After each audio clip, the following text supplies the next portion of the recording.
Welcome back to our YouTube channel, ladies and gentlemen. There is a serious concern that the president is holding a 5-day development tour in Mount Kenya.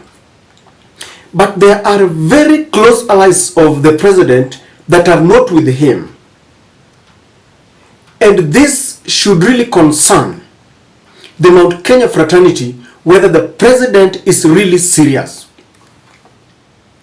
The function that is happening in Central is supposed to be a presidential occasion, a presidential function. And it is expected that some of his close allies like Murkomen should be with him to show solidarity. At the center of that visit is the very famous concerns about the looming and planned talks that is going to be headed by Olusegun Obasanjo. And the Mount Kenya fraternity has got some fear that maybe William Ruto might accept Raila Amolo Odinga to be in government. And this fear is really unfounded because Raila has said he is not interested in the government. And so is Ruto, who has also confirmed that there is not going to be any talks about nusu mkate. But Rigathi, Gachagua, Kimani Ichung'wah, and Ndindi Nyoro are leading a very fierce fight and an onslaught against the Azimio fraternity and against Raila Amolo Odinga, and they are begging and warning William Ruto at the same time not to accept any kind of talks that would lead to nusu mkate.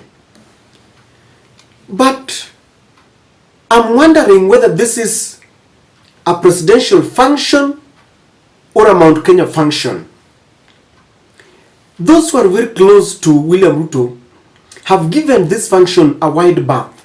And it is very intentional, because if it was something that William Ruto wanted the Rift Valley MPs to stand with him, they would have been ordered to be all there.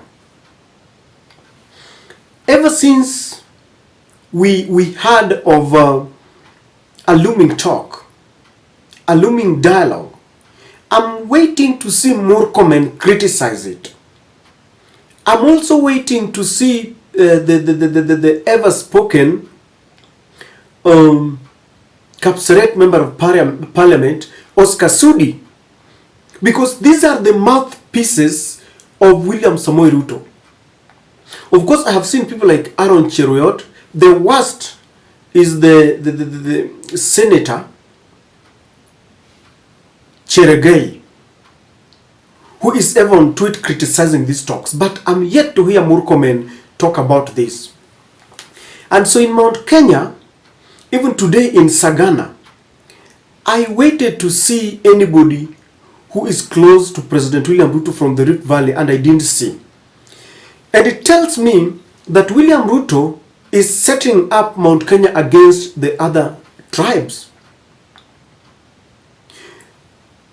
While William Ruto was busy massaging the feelings and the ego of Mount Kenya and giving them rice and waru and nyama in Sagana to enjoy themselves, and relaunching projects that had been, launched, initiated and launched by the former president Uhuru Muigai Kenyatta. It is funny that Murkomen, one of the closest allies of President William Ruto, was in Nyanza. And while there, Murkomen spoke vehemently criticizing Kimani Ichung'wah for contacting Kalonzo Musyoka on Twitter and using letters. And he said these two leaders should take a phone call each other and talk. Catholic Parish. Nimesikia wewe governor, na I agree with you 100%. Ile mazungumzo inaendelea saa hii. Mheshimiwa Rais ameshasema yeye hataki nusu mkate. Mheshimiwa former Prime Minister Baba amesema hataki nusu mkate. So kwa ile hesabu ya mazungumzo hiyo ni imetolewa. Hakuna kwa ripoti ya Kenya Kwanza na haiko kwa ile azimio. So the next step sasa ni twende to the next one kusema kwa hii mambo 5 Kenya Kwanza wako nayo na mambo 6 yenye azimio wako nayo, tutabalance namna gani? Tunaweka balance pamoja, tunachunga nini, alafu wanakubaliana. Kitu kingine tunakubaliana ni kwamba tusirudi mahali tunaweza kupigana na maandamano na ya kufanya. Tufanye tu hii mazungumzo na tusuluhishe.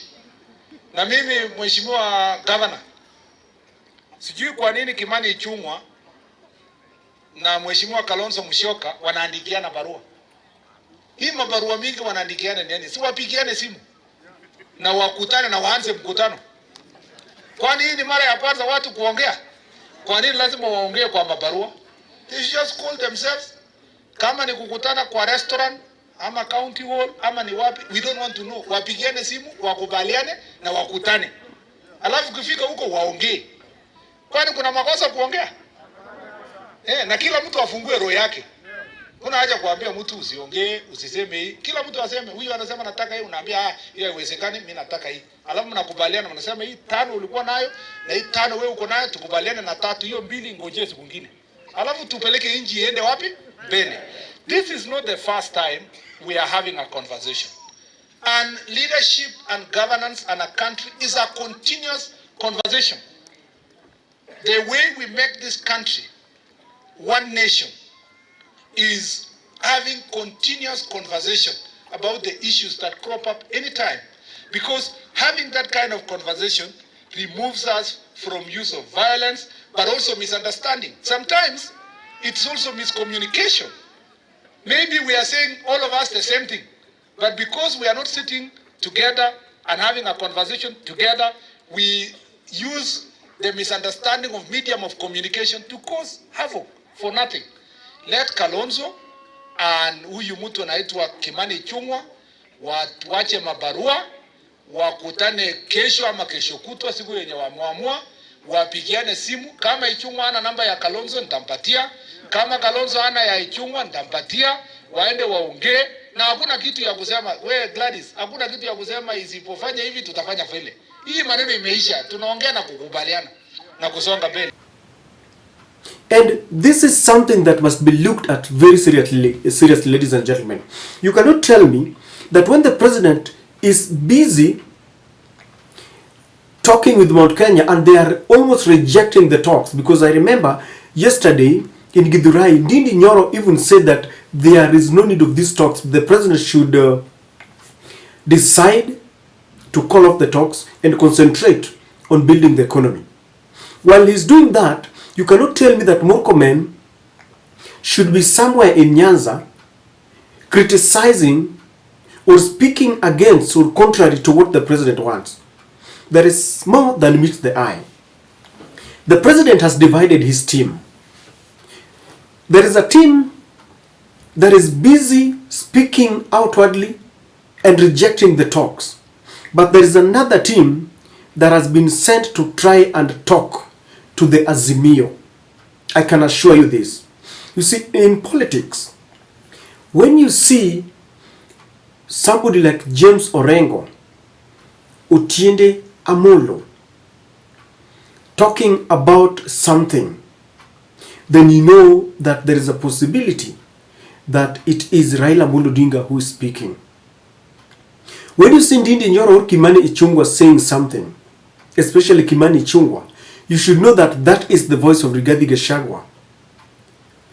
In serious matters, when you see Murkomen speak out on something, or Oscar Sudi, that is the mouthpiece of William Samoei Ruto.